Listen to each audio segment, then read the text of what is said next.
If you start early, the future belongs to you. Kapag maaga kang nagsimula, marami ang mga pangako na matutupad mo sa sarili mo. At nasa iyo ang pinakamalaking pabor ng mundo. Totoo yun.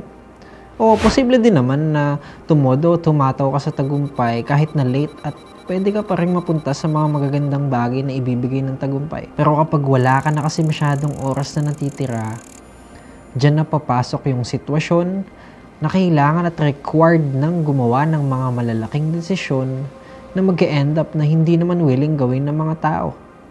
Kasi pagod na, tamad na, hindi na kaya, may sakit na. Tapos sasabihin nila na wala na akong oras masyado. Hindi na yun mangyayari para sa akin. Siguro hanggang dito na lang ako. Mas madali pa iralin yung ugali na ganyan. Pero sa lahat ng nakikinig dito, we've got the time. The next 10 years, may oras pa tayo. The next 20 years, hawak pa natin yung oras natin.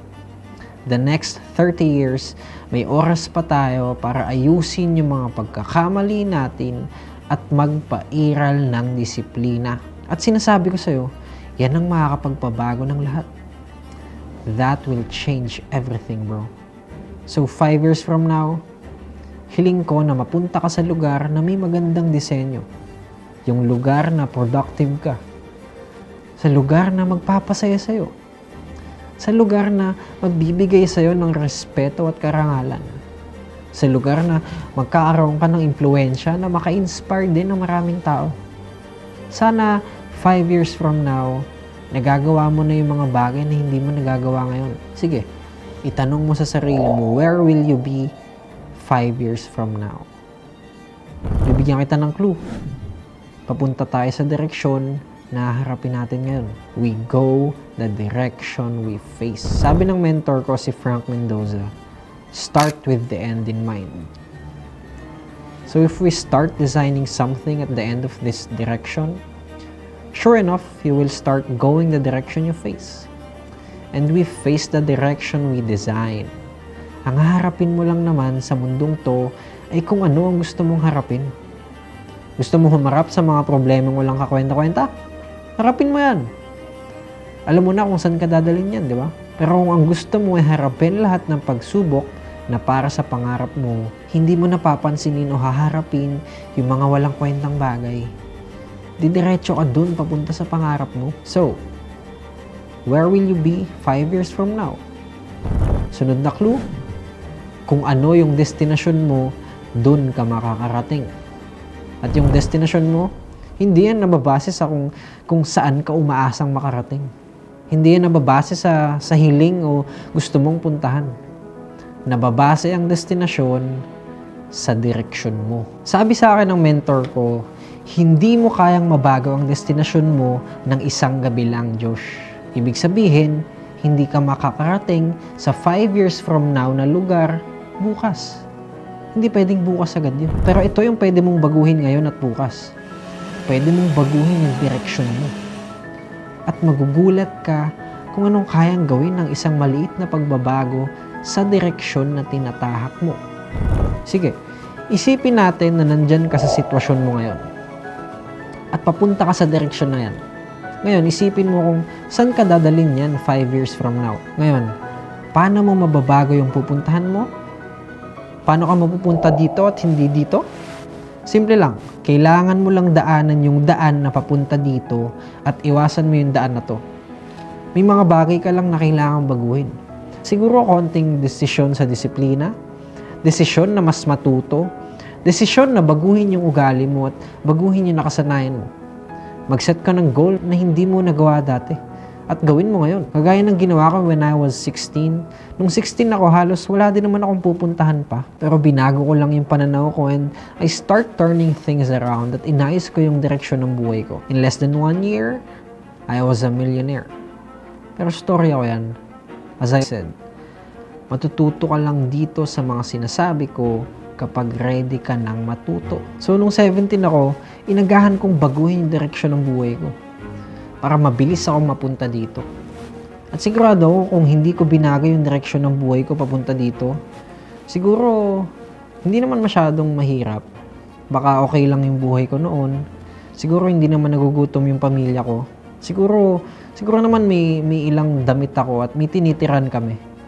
Pero yung saya ng journey at yung saya na nagiging importante at mahalaga ka sa mundo at mas nagiging importante ka sa pamilya mo, mas nagiging valuable ka sa mga kaibigan mo at sa circle mo, lahat siguro yan wala sa akin kung nagpatuloy akong pumunta dito. And I'm so thankful and grateful for all circumstances at lahat na nangyari sa buhay ko. Nangyari yon dahil Diyos ang may gawa nun. At minsan hindi natin nakikita na kaya dumadating sa atin ng mga pagsubok ay para ihanda tayo sa mas malaking bagay. Na-imagine mo ba kung gaano kadami ang pinagdaanan mo para lang makarating ka sa kung nasan ka ngayon? Have you thought of all those things na kailangan mong ma-survive just to get to where you are right now? At lahat ng bagay na yan, para mapunta ako dito, hindi yan hulog lang ng langit. Nandito ako dahil may tinahak akong direksyon at ikaw din. Nanggaling tayo lahat sa iba't ibang direksyon ng buhay at hindi na natin kailangan pang isipin yun. Let's now focus on the future. Kung paano tayo makakaapekto sa buhay ng isa't isa. Kagaya lang ng ginawa ko, study, learn, teach, shake hands, make good friends, trade knowledge and stories para makatulong tayo sa ibang tao at sa sarili natin at para maging successful tong journey na to a new direction. Ilista nyo yan. Another clue yan. Another clue, this is just a small journey to a new direction. Para mabago mo yung direksyon ng buhay mo, magkakaroon ka lang ng maiksi at mabilis na journey. May bagong direksyon ka na papunta sa tagumpay. At mabilis lang. Bakit? Sige, hulaan mo kung gaano kabilis mo pwedeng mabago yung health mo. Mabilis lang. Uminom ka ng 2 to 3 liters of water a day and exercise 30 minutes a day. Mahirap ba yun? No.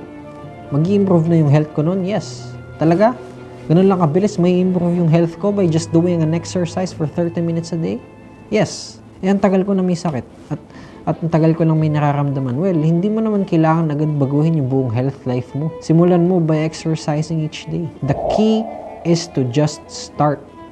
Do some push-ups, 5 to 10, 10, 20, 20, 30, 40, 50. Come on, hindi mo naman kailangan gumawa agad ng malaking pagbabago. You can gain momentum and make changes as you go.